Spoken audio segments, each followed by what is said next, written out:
Uvijek uz gospodarstvo. Privredni vjesnik.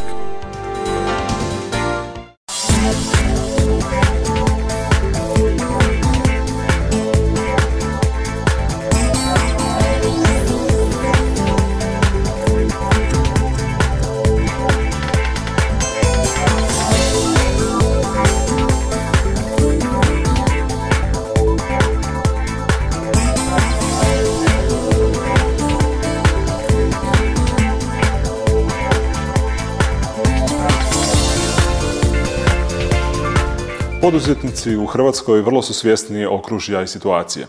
Očekuju da će gospodarski rast ostati kakav je bio i prošle godine, no znaju da izlaska iz krize nema i neće ga biti bez snažnijeg okretanja proizvodnje i radu. U partnerstvu s gospodarstvom Privredni.hr gospodarski je magazin koji će iz tjedna u tjedan donositi jasnu sliku hrvatskog gospodarstva. Hrvatska je puna dobrih priča, dobrih gospodarskih priča. Pratit ćemo ih, otvarati probleme i upozoravati na nelogičnosti. I to točno, aktualno i cjelovito. Gospodarski magazin Privredni.hr donosi: hoće li se hrvatski elektromobil proizvoditi u SAD-u? Što će Badelu donijeti otvaranje velikog kineskog tržišta? Što poručuje ministar rada Mirando Mrsić? U Tehnološkom parku u Zagrebu uzgajaju se nove tvrtke. Tvrtka Docking Vjekoslava Majetića jedna je od rijetkih hrvatskih tvrtki s međunarodnim ugledom. Mala obiteljska tvrtka, osnovana za vrijeme Domovinskog rata, uspjela je napraviti proizvode koji su u samom svjetskom vrhu. Ulaganjem u istraživanje i razvoj, to svake godine između 2 i 3 milijuna eura, zagrebačka Docking grupa postigla je da 90% svoje proizvodnje izvozi u brojne zemlje svijeta, te da bude jedan od glavnih partnera za NATO. U 20 godina postojanja razvili su strojeve za razminiranje, stroj za potrebe rudarstva, za protupožarnu zaštitu te električni automobil. Upravo o elektromobilu i njegovoj proizvodnji sada se ubrzano pregovara i izvan granica Hrvatske. Iz SAD-a su se vratili zadovoljni jer postoji mogućnost proizvodnje elektromobila u Los Angelesu. Pa evo, mi smo donijeli odluku da u ovoj godini počinjemo nultu proizvodnju, nultu seriju, prvih 15 vozila u našim pogonima. Obzirom da nismo još uvijek do sada našli podršku na svjetskom tržištu od nekakvih velikih proizvođača, no mogli bi biti regionalno jedan od većih proizvođača električnih vozila u ovom momentu temeljem potrebe trenutno za električnim automobilima i planiranjem uvođenja električnih automobila na tržište Europe, ali ne samo Europe nego i ostala tržišta. Mislim da je to naša šansa da se dokažemo bez obzira na količine koje ćemo proizvesti. U ovom momentu još uvijek testiramo vozilo, vrlo smo zadovoljni sa rezultatima koje za sad imamo i mislimo da bi proizvod mogao biti stvarno vrlo interesantan. Mi ne planiramo veću proizvodnju u Hrvatskoj od 1000 automobila godišnje. Mislim da je to jedna za nas, za Hrvatsku, jedna prilično dobra proizvodnja ako uspijemo ostvariti takovu. Sama država Los Angeles kao takva daje potporu $10.000 pri kupnji vozila na električni pogon. Imali smo prilično razgovora sa gradonačelnikom Los Angelesa gdje su nam dali potporu ukoliko bi željeli automobile slagati ili proizvoditi u Los Angelesu. U ovom momentu još nismo finalnu odluku donijeli, no vidjet ćemo šta će se i kako će se to razvijati do kraja godine.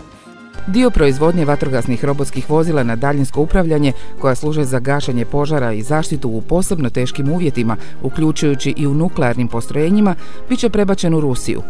Naručili su 400 strojeva, a stroj je razvijen na zahtjev ruske vlade. I Austrijanci su jako zainteresirani, kao i UN-ova agencija za nuklearnu energetiku. Svi proizvodi koji se idu u nuklearnu tehniku moraju biti ekstremno visoke kvalitete, posebno certificirani, no tu se mi toga ne bojimo, mislimo da možemo te zahtjeve ostvariti i mislimo da je to jedan dobar budući proizvod. Nadam se da će ovih dana i prijedlog što smo dali našoj vatrogasnoj brigadi Zagreb da im damo na korištenje naše jedno vozilo. Kriza je svuda oko nas i baš sada, možda više nego ikad, Hrvatskoj treba proizvodnja. Činjenica je da bi ja rađe smanjio poreze.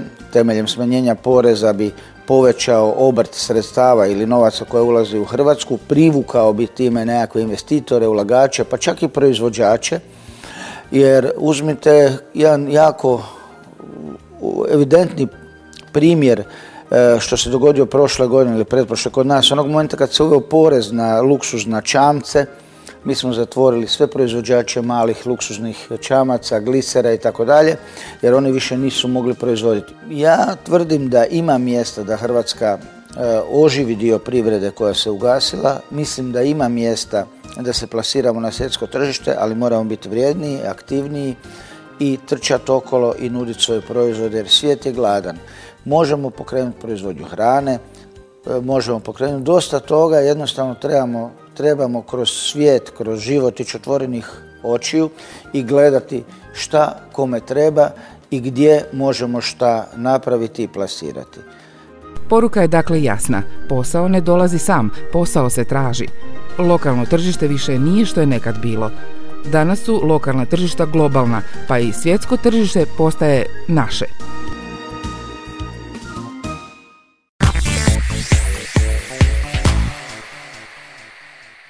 Zajednička tvrtka Badela i kineskog holdinga Tadej u Kini otvaraju 4 vinoteke i 1 vinski klub.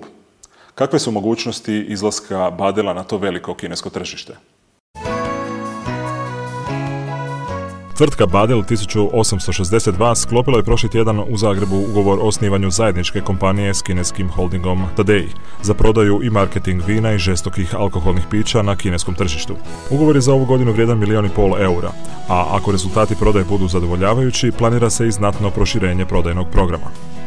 U nekakvim okvirima naše države, međusobnih razmjena, on nije velik, za Badel je značajan i nadam se da ćemo kroz ovu priliku i ovaj ugovor i početak ove suradnje otvoriti jedan pionirski put za ostale kompanije iz naše države da uspiju na tom tržištu ostvariti značajnije poslovne rezultate i da međusobnu suradnju dovedemo na jedan nivo koji će biti na obostrano zadovoljstvo, kvalitetan i u okvirima i nama i njima prihvatljiv.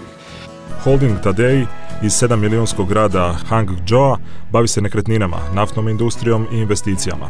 Na kineskom je tržištu prisutan više od 10 godina. Radujem se poslu s Badelom. Uvjerili smo se u dobru kvalitetu njihovih proizvoda. Za tvrtku koju smo osnovali, bit će dosta prostora na našem tržištu, jer uvoz vina u Kinu raste po stopi od 50% godišnje. Mi na osnivanje ove tvrtke gledamo kao na simbolično vjenčanje koje će doneti sretan brak. Stvaranje zajedničke tvrtke pozdravio je i Radimir Čačić, prvi potpredsjednik hrvatske vlade, koji smatra da postoji veliki potencijal za suradnju kineskih i hrvatskih poduzeća. O tome je već prvih dana svog ministarskog mandata razgovarao s kineskim veleposlanikom u Hrvatskoj. 3 su stepenice koje su očite. Prva je postaviti pravni okvir za suradnju između dvije zemlje. Druga je precizno detektirati koje instrumente i koje institucije možemo koristiti u toj suradnji, bez obzira da li se radi o razvojnim bankama ili se radi o komorama ili o bilo kojoj drugoj formi. I treća, konkretni projekti na kojima se može surađivati. Zajednička tvrtka Badela i holdinga Tadej uskoro u Kini otvara 4 vinoteke i 1 vinski klub u kojima će se održavati prezentacije i degustacije njihovih proizvoda. Uz njih će se posluživati i specijaliteti hrvatske autohtone kuhinje. Na kinesko tržište plasirat će se većinom crna Badelova vina iz njihovih vinarija Korlat i Svirče, s brendovima poput poznatog Ivana Dolca. Daruvarska vinarija bit će zastupljena s bijelim vinima, a kod jačih alkoholnih pića kineskim potrošačima ponudit će se uz ostalo i Pelinkovac Antik, zatim vinjak Glembaj i drugi Badelovi brendovi. Znači Badel svoju kvalitetu ima i ona kao takva nije upitna i ne bi trebala stvarati nikakve probleme.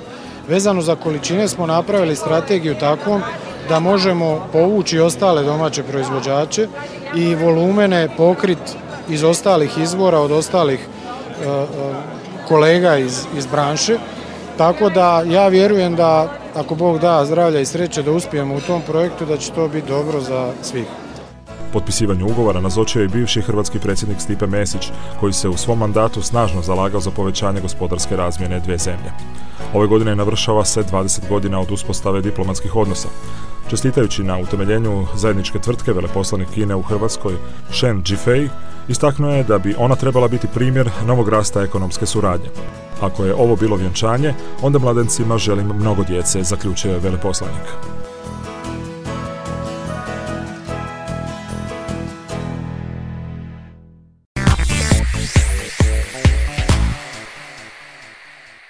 Rad, mirovinski sustav i zapošljavanje područja su rada ministra Miranda Mrsića. Kakve koristi će imati poduzetnici od restrukturiranja Zavoda za zapošljavanje i hoće li ta institucija prestati biti pasivna i postati aktivna, doznajemo u razgovoru. Gospodine Mrsić, Hrvatska ima veliki problem sa nezaposlenosti. Kako mislite riješiti to? Želimo maknuti taj fetiš, te brojke o broju nezaposlenih. Mi imamo u Hrvatskoj 315.000 krajem prosinca, a želimo okrenuti fokus prema politikama zapošljavanja i o tome što mi mislimo i na koji način mislimo pomoć ljudima koji uđe u taj status nezaposlenosti da dobiju taj zaposlenje što prije. Ono što nam je želja da nakon ove 4 godine koje su sad pred nama, da taj odlazak u tu fazu nezaposlenosti ne bude traumatičan, da ne bude način da se sve srušilo, nego jednostavno bude jedan period života kada ste izgubili posao na jednom radnom mjestu, pa ste ga našli negdje na drugom radnom mjestu, a u tom periodu ste doškolovali, prekvalificirali, prepoznali da u Hrvatskoj u ovom trenutku trebamo neke druge profile, a ne ono što ste vi školovali, ali ste bili spremni da to napravite. Tu su nam posebno značajni mladi ljudi. U ovom trenutku imamo oko 127.000 mlađih od 34 godine koji su nezaposleni i to je brojka koja mene plaši. Kakva će biti uloga službi zapošljavanja u povećanju broja zaposlenih?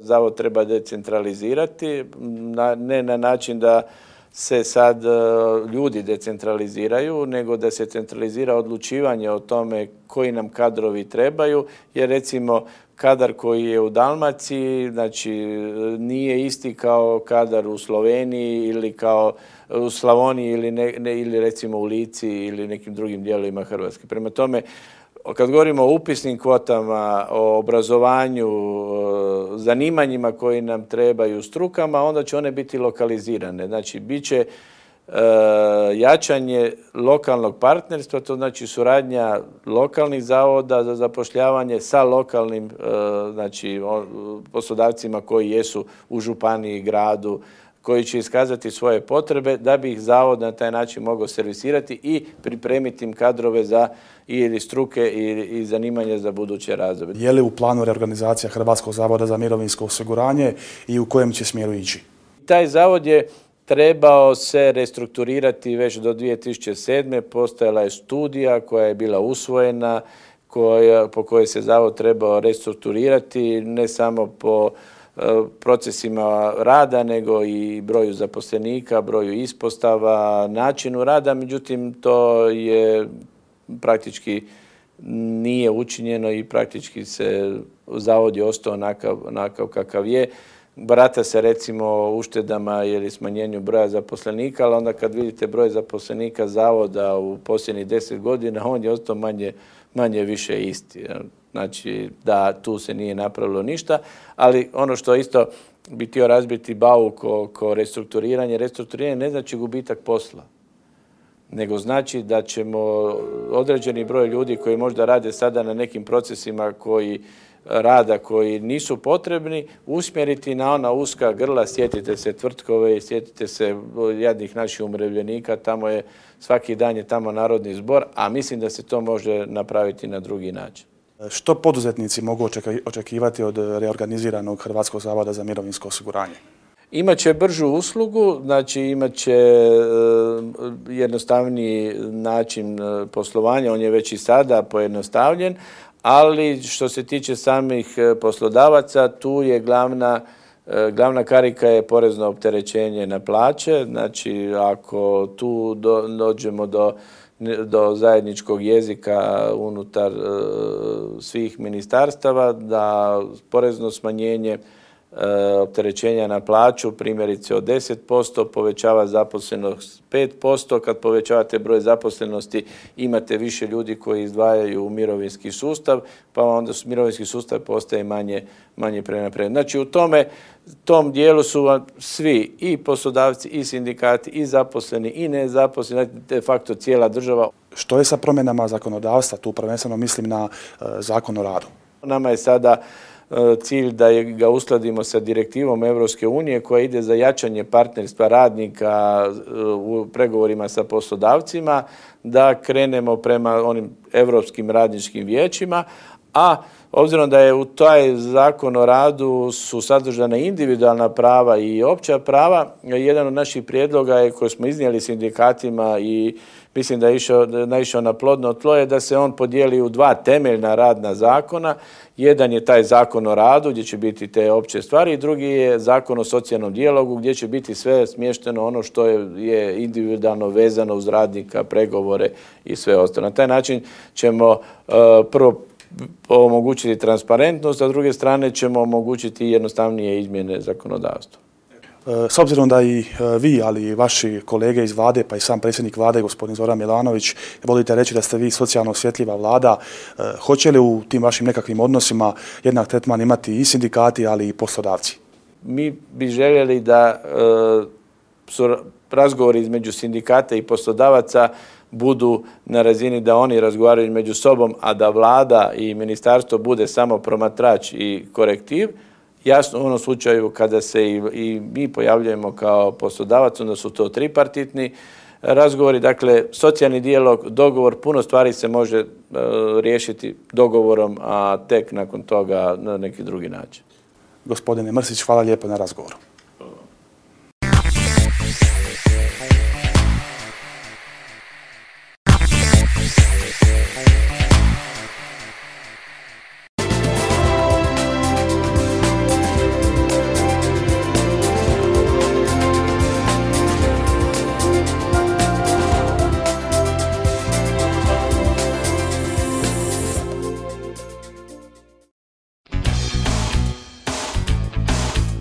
Vaš dom je i naš dom. Uređenje, dizajn, sklad, od interijera do vrta. Građenje, ekologija, zelena energija, od temelja do krova. Savjeti, slike, videoklipovi, sve na jednom mjestu. Dom 2. Portal za ljepotu življenja.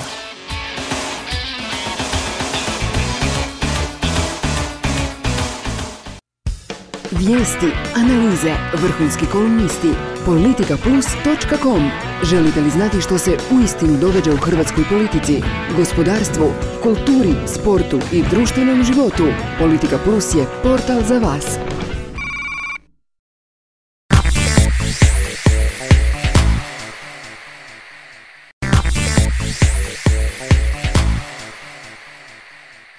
Hrvati vole hrvatske proizvode i spremni su ih čak platiti više od uvoznih. Hrvatska gospodarska komora i u ovoj godini nastavlja akciju Kupujmo hrvatsko, a proizvođačima izvornih proizvoda daju potpore do 50.000 kuna. Promotivna akcija Hrvatske gospodarske komore Kupujmo hrvatsko pokrenuta je 1997. godine. Temeljni je cilj od početka bio da se prepoznaju, označe i izdvoje kvalitetni hrvatski proizvodi. Za njih su kreirani znakovi izvorno hrvatsko i hrvatska kvaliteta, kojima se potvrđuje i jamči da je riječ o proizvodima u čiju se kvalitetu potrošač može pouzdati. Znakovi kvalitete proizvodima koji ih nose osiguravaju snažniju poziciju na domaćem i lakši proboj na svjetska tržišta. U ovih 14 godina ta je akcija dobila razmjere sveobuhvatne nacionalne akcije. Hrvatske gospodarstvenike potiče na kreativnost, stvaralaštvo i inovativnost. I sada jedan veliki broj tvrtki i veliki broj proizvoda imaju znakove hrvatska kvaliteta i izvorno hrvatsko. Najvažnije je da je ta akcija polučila dobar odjek i kod hrvatskih građana koji su prihvatili tu ideju da treba kupovati hrvatske proizvode, da time pomažu svome gospodarstvu i sebi i svojim naraštajima. Jer jačanjem gospodarstva stvarate bazu i osnovu za budućnost novih svojih generacija. Kupujmo hrvatsko i kao akcija i kao ideja ima snažnu potporu hrvatskih građana, što u HGK potkrepljuju istraživanjem provedenim u drugoj polovini studenog 2011. godine. Kao što znate, za akciju je čulo skoro 100% građana, 97% građana akciju je prepoznalo ili kroz reklamu ili na samim akcijama. Što je najvažnije, brojke oko toga da li bi neki od naših građana koji se upoznao i sa akcijom i sa proizvodima koji nose znakove kvalitete i izvornosti preporučili te svoje proizvode i svojim prijateljima. Preko 90% već naših potrošača i kupaca bi preporučilo te proizvode, jer kao što znate, hrvatski proizvodi su i svijetu kotiraju kao kvalitetni proizvodi i oni se moraju još potvrditi naravno na svjetskom i europskom tržištu i kroz cijenu i kvalitetu, a to je isto jedan od putova koje provodi Hrvatska gospodarska komora. Akcija Kupujmo hrvatsko prije 2 godine dopunjena je projektom Vrijedne ruke, koji Hrvatska gospodarska komora provodi u suradnji s Ministarstvom gospodarstva i Hrvatskom obrtničkom komorom. Cilj projekta je promocijom malih gospodarskih subjekata otkriti novu ponudu proizvoda. Organizatori vjeruju da će na taj način pridonijeti i povećanju ukupne konkurentnosti i atraktivnosti cjelokupne ponude malog poduzetništva. Jer u tom projektu se promoviraju ne samo trgovačka društva i članice komore, nego se promoviraju i svi oni samozatajni mali proizvođači koji proizvode jednu veliku paletu proizvoda od suvenira, upotrebnih suvenira, prehrambenih suvenira, svega onoga što će biti danas, sutra i sigurno smo i vjerujemo nositi i znakove izvorno hrvatska kvaliteta, ali stvarat će jednu podlogu za razvoj ukupnog hrvatskog gospodarstva. Kupujmo hrvatsko nastavlja se i u ovoj godini. HGK je već početkom siječnja raspisala novi natječaj zaklade Izvorno Hrvatsko, koja dodjeljuje poticaje za proizvodnju novih, kvalitetnih i prepoznatljivih hrvatskih proizvoda. Dosadašnji dobitnici poticaja vrlo su šaroliki. Evo, na primjer, to nabrojila bi vam neke od njih. Oni su, znači, od proizvodnje hrane, specifične za naše ovoga podneblje, od nekakve to prerade eteričnih ulja, od naših tradicionalnih biljaka, lavande i slično. Zatim su to nekakvi proizvodi inovativni koji nisu tradicionalni, ali su inovativni. Na primjer, nekakva pomagala za invalide, zatim novi tip brusilice, zatim gips u spreju, to je najnovije, zatim muzej žaba, što u stvari i nije industrija i nije proizvodnja, ali je nešto što je novo, što je prepoznatljivo u Hrvatskoj. Ove godine za izvorne hrvatske proizvode na raspolaganju 150.000 kuna, pri čemu pojedini projekt može dobiti do 50.000 kuna. Ona nisu velika, nažalost, jer ne želimo i poskupiti naše proizvode o firmama, ali ona su i određeni moralni podstrek firmama, znači da se sva proizvodnja, sva inovativnost i svo ulaganje u napredak i u nove proizvode isplati i da će kad tad ono biti prepoznato od strane šire zajednice. Natječaj zaklade Izvorno Hrvatsko traje do 27. siječnja. Zaklada je dosad dodijelila gotovo 2 milijuna kuna.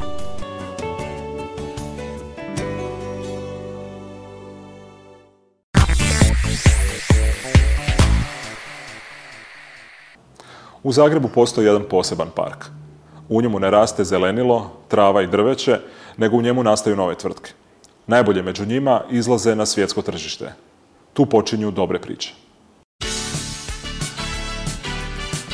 Jeste li znali da u Zagrebu postoji institucija zahvaljujući kojoj je u posljednjih 18 godina poslovno tržište bogatije za više od 50 tvrtki? Znate li da te tvrtke svojim proizvodima konkuriraju u 43 zemlje svijeta? Znate li da su te tvrtke dobile više od 150 svjetskih nagrada za svoje inovacije, te kojima se domaća gospodarska nagrada Zlatna kuna smješila čak 4 puta? Niste znali. Institucija o kojoj govorimo je Tehnološki park Zagreb. Ovo je priča o njima. Tehnološki park Zagreb je sada dio Razvojne agencije Zagreb. I mogu reći da je to poduzeće u vlasništvu grada Zagreba osnovano sa osnovnim zadatkom da potiče rast i razvoj poduzeća, privatnih, malih, poduzetničkih projekata, to znači poduzeća temeljenih na znanju. Ljudi se pitaju što to znači poduzeća temeljenih na znanju. To su poduzeća koja se bave visokim tehnologijama i koje se bave razvojem proizvoda. Zašto je bitan razvoj proizvoda? Razvoj proizvoda je bitan zato jer je to put da imamo proizvode konkurentne na svjetskom tržištu. Jedna od najčešćih situacija s kojim se mladi poduzetnici susreću kada se odluče na otvaranje svoje tvrtke je nedostatak infrastrukture, odnosno manjak iskustva.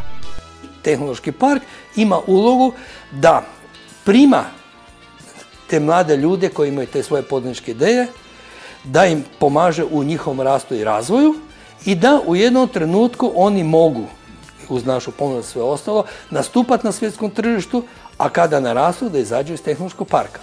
Naša uloga nije da smo mi samo iznajmljivači prostora, kao što su vrlo često tehnološki parkovi i poduzetnički inkubatori. Mi nismo hausmajstori. Stvaranje poduzetnika, poticanje rasta i razvoja, to je proces. Vidite, u jednoj poslovnom prostoru, baš kraj moje ove sobe, su došli mladi poduzetnici, Matija i Daniel. Njih pratimo od skoro manje od 10 godina, od srednje škole. Matija je bio jedan odličan inovator kao srednjoškolac, pa onda je išao na faks, pa tako dalje. To je jedan proces, mi smo stalno bili u kontaktima i u jednom trenutku kad su onda osnovali firmu i kad smo na neki način zaključili da su zreli da uđu u tehnološki park i sada su ušli. To je proces koji traje godinama.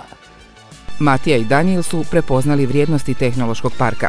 Stoga su otvorili svoju vlastitu tvrtku za inovativna rješenja iz područja elektrotehnike i ugradbenih računalnih sustava. Iskustva pokazuju da mnoge firme koje su se našle u tehnološkom parku su imale samo velike koristi tih. Znači, mi praktički surađujemo s tehnološkom parkom još od srednje škole. I tako kroz godine smo razvijali s njima dosta dobru suradnju i vidjeli smo da firme koje tu dolaze se dosta dobro snađu i jednostavno nekako živno malo bolje. Što zbog okoline, što zbog podrške koju mogu dobiti od same ustanova do samih ljudi koji se ovdje nalaze. Svoj razvojni put prošla je tvrtka Logos, koja je danas uspješna kompanija udružena u većinskog vlasnika, poljsku kompaniju Asseco Southeastern Europe. Firma Logos je osnovana 1993. godine i bili smo fokusirani od samog početka na razvoj vlastitih softverskih rješenja i mogu reći sretnim stjecajem okolnosti koncentrirali smo se na financijsku industriju, odnosno bankarski sektor. Počeli smo sa kontakt center rješenjima, takozvanim govornim tehnologijama, pa preko rješenja sigurnosti do rješenja mobilnog bankarstva i nekih drugih rješenja. U tehnološki park smo došli 95. kraj 95. 96. godine.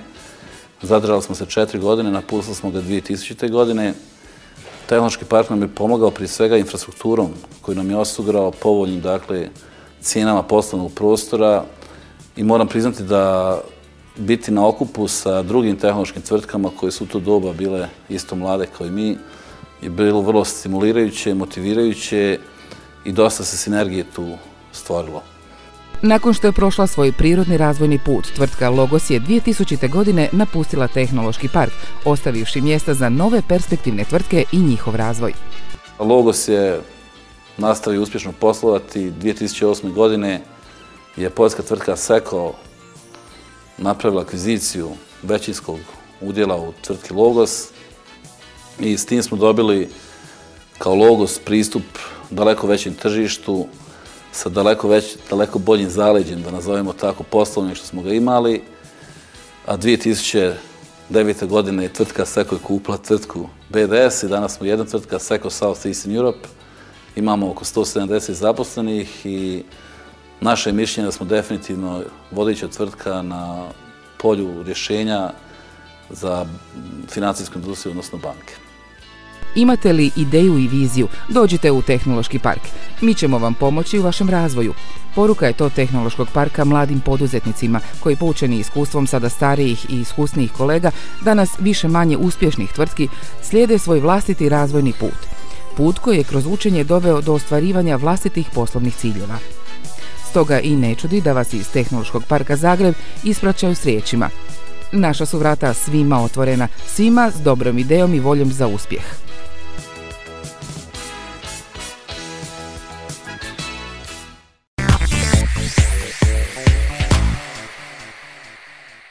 Kako koristiti usluge Europske poduzetničke mreže i može li Hrvatska sa svojim vodama izaći na svjetsko tržište?